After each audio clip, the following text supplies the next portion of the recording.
Selamat pagi teman-teman. Selamat datang di bacaan astrologi kali ini. Dan ini adalah ulasan astrologi kolektif dan secara khusus video ini akan bicara tentang conjunction antara Jupiter dan Pluto di Capricorn. Itu adalah kejadian yang besar dan yang berdampak tidak hanya kepada diri kita pribadi, tetapi lebih banyak berdampak pada sistem yang lebih besar. Kenapa? Karena dia berada di Capricorn. Walaupun tentu saja semua transit tidak hanya berdampak pada hal yang besar, yang kelompok atau yang individu, bahkan lebih kecil dari itu, ya, penyakit misalnya di dalam tubuh kita, atau ada sesuatu di belahan dunia dengan buminya, semua bisa terjadi. Tetapi yang akan dibahas pada saat ini adalah yang kolektif. Buat teman-teman yang sudah mengenal video-video saya, ada saatnya saya mengeluarkan video-video astrologi, dan ini sepenuhnya bahasan astrologi. Jadi kalau buat teman-teman yang perlu informasi detail tentang diri sendiri, tentang zodiak tertentu, maka ini bukan videonya. Ya, ada video lain, silahkan datang ke video lain. Dan buat teman-teman yang lanjut dan bersedia mendengarkan ulasan dari saya, silahkan duduk sambil minum kopi barangkali pada pagi ini, dan kita bahas dengan kacamata terbuka dan dengan sudut pandang astrologi. Oke, hari ini tepat tanggal 31 Mei di mana saya membuat bahasan ini. Dan di sini kalau kita lihat Jupiter retro di 26 derajat 49 menit dan Pluto ada di 24 derajat 42 menit. Dua-duanya retro, dan di sekitarnya ada yang sebenarnya sudah masuk ke Aquarius dalam chart yang tropical atau western ini, dan semuanya retro. Retro punya implikasi sendiri, di mana biasanya energinya inward, masuk ke dalam, sehingga apapun energinya itu terkenanya ke diri sendiri, atau energi itu tiba-tiba tidak terlalu berfungsi. Dan semua banyak interpretasi yang dilakukan, dan biasanya kita tahu akurat atau tidak itu setelah semua kejadian. So anyway, apapun yang terjadi di sini, kita melihat dari kacamata yang terbuka, ya. Dan saya fokus ke conjunction antara Jupiter Pluto. Caranya adalah dengan melihat exact aspek, dan saya sudah membuat perhitungan tadi, ya. Ini conjunction atau 0 derajat ketika benar-benar bertemu. Sebelah kiri Jupiter, sebelah kanan adalah Pluto, dan periodenya dipilih 2019 dan 2022. Ada 3 conjunction terjadi. Pertama pada April, 4-nya itu April, tanggal 5 April tahun 2020. Berarti ini baru saja berlalu, dan pada bulan April ini kondisinya sudah corona, ya. Jadi kita bayangkan kira-kira situasinya pada saat itu apa. Kemudian pada bulan Juni, nanti tanggal 30 Juni tahun 2020, dan kemudian pada bulan November tanggal 13. Itu satu. Kita lihat periodenya, tanggal tepatnya conjunction itu terjadi. Yang kedua, kita lihat derajatnya. Jupiter dan Pluto conjunction di 24 derajat 53 menit. Capricorn, semuanya Capricorn, cuman beda derajatnya. Di rumah ke-8, ini adalah hitungan waktu Indonesia bagian barat. Jadi ini kita sudah mengambil khusus karena lokasi juga berpengaruh, dia berada di rumah keberapa, pukul berapa, derajat keberapa, yang itu tuh semua derajatnya sama, tetapi rumah keberapanya itu kita perlu memperhatikan berdasarkan lokasi. Rumah ke-8 itu terkait dengan semua milik bersama, kedalaman, energinya Scorpio, membongkar semua yang tadinya terselimuti, ketutup, itu menjadi terbuka.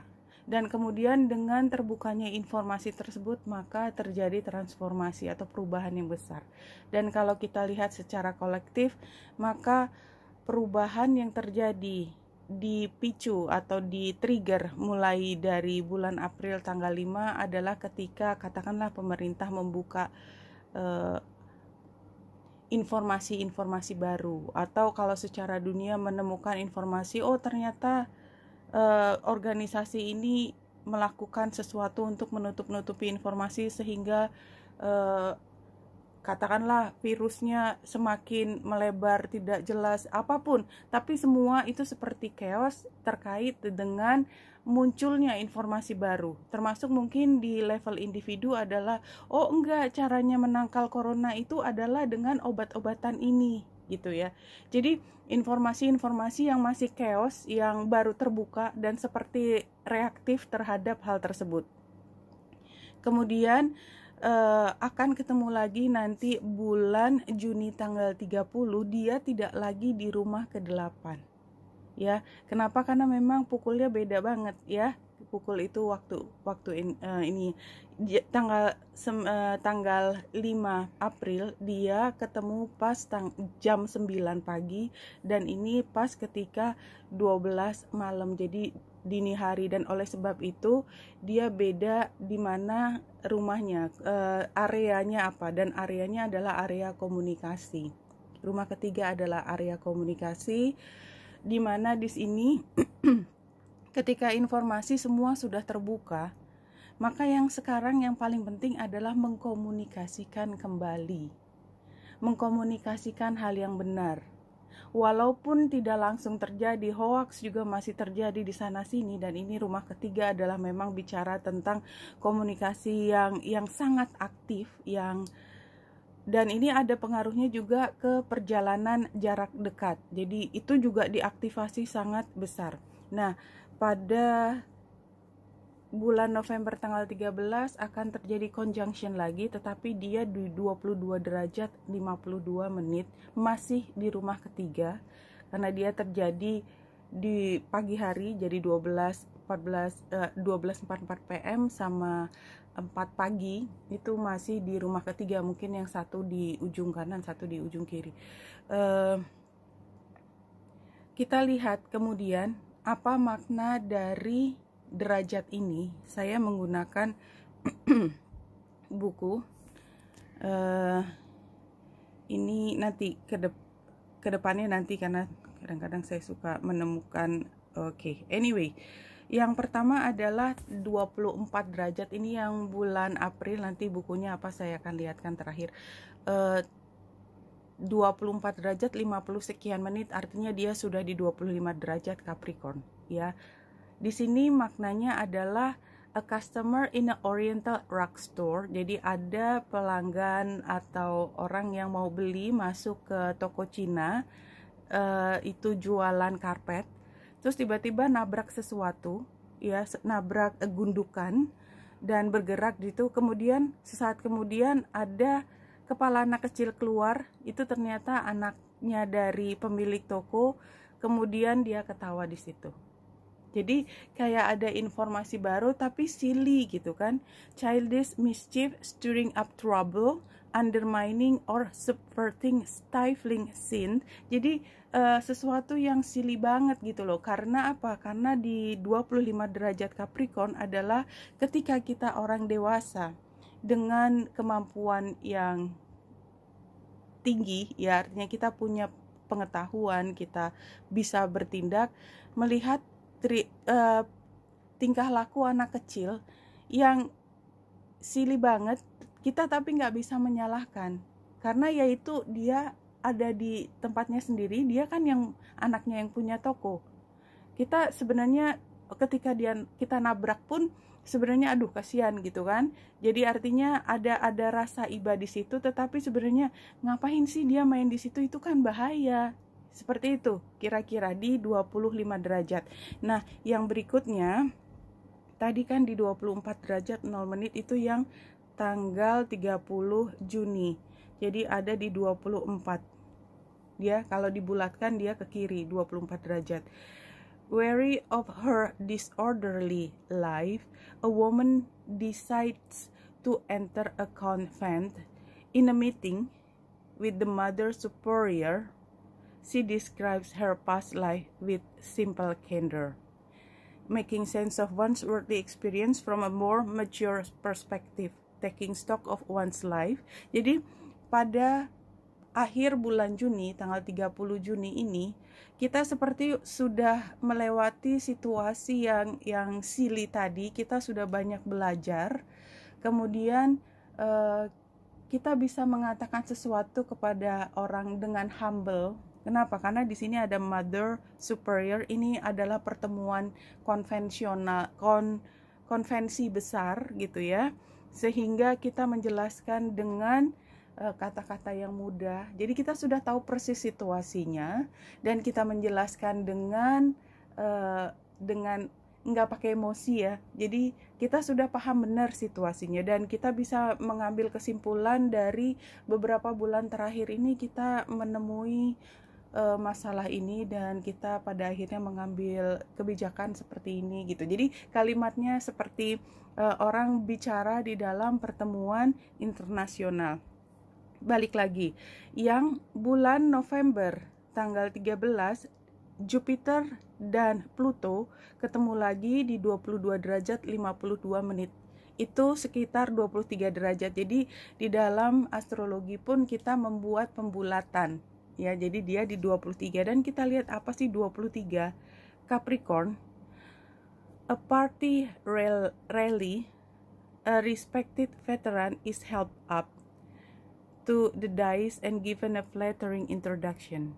His speech, however, promotes policies at odds with the party's official stance. Kalimatnya susah. Oke. Kita baca perlahan-lahan. Jadi ini ada kumpulan politik Capricorn. Politik. Jadi ada rally-nya partai. Kemudian ada veteran perang barangkali yang kemudian dibantu dengan susah payah. Artinya dia sudah berjuang keras, pernah memperjuangkan sesuatu ya. Kemudian kita memperkenalkan dia, ini adalah pahlawan kita yang sudah berjuang dengan sangat keras terhadap masalah yang sudah kita lewati. Karena ketika rally itu kan masalahnya sudah lewat. Kalau dia perangnya udah selesai ya. Dan kita memberi pujian yang sangat hangat kepada dia. His speech, however, promotes policies at odds with the party's official stance. Tetapi setelah kita memberikan penghargaan begitu besar, flattering, ternyata yang dia bicarakan adalah kebobrokan dari partainya. Karena apa? Karena dia pernah melewati sesuatu dan dia tahu persis bahwa tidak semua yang diberikan partai adalah sepenuhnya untuk kepentingan partai, tapi dia adalah orang yang paling berpengaruh terhadap penyelesaian masalah tersebut. Kira-kira seperti itu situasinya. Serving the interests of the community, lost themselves in a cause, confidence that one understands the key problems facing society and that one's solutions are more or less correct.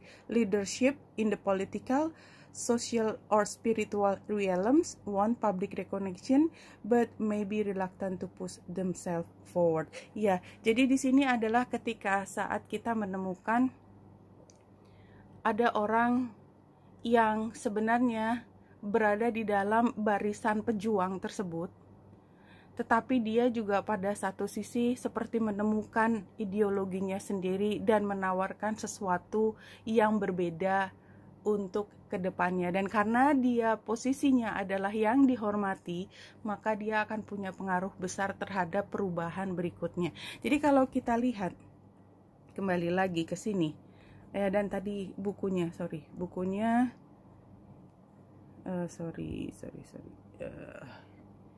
ini nama bukunya The Zodiac by Degrees dari Martin Goldsmith. Oke.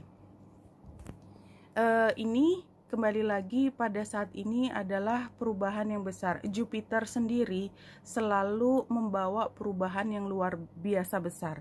Pluto itu menggambarkan pengakhiran, tetapi dia di dia planet yang paling jauh, sehingga dia berada di satu zodiak itu lama sekali, dan kita bisa menghitung hanya dari derajatnya. Nah, derajat ini kita lihat apa yang mengaktifasi, karena dia akan berada di situ cukup lama. Nah, yang di sini yang mengaktifasi adalah Jupiter di derajat tertentu, dan Jupiter itu memagnify, memperbesar, membuatnya menjadi lebay, berlebih-lebihan, menjadi heboh. Itu adalah fungsi dari Jupiter, sehingga apapun yang harus jatuh atau bukan jatuh sebenarnya, berakhir atau berganti fase, itu semakin besar, dan dengan Jupiter ada di situ maka pengaruh secara kolektifnya juga besar.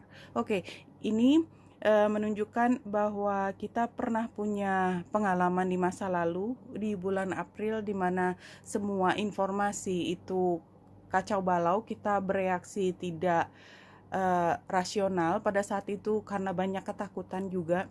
Kemudian pada bulan Juni akhir kita akan semakin dewasa menyikapi hal tersebut, dan pada bulan November sesuatu yang besar tadi sudah mulai bisa diatasi, dan sudah muncul kepemimpinan baru yang memberikan ideologi baru dan cara pemecahan masalah yang fresh, new start, seperti itu kira-kira. Oke teman-teman, ini ulasan saya tentang conjunction Jupiter dan Pluto di Capricorn untuk saat ini. Oke, Wendy Tendra di sini, semoga membantu. Salam hati dan cahaya.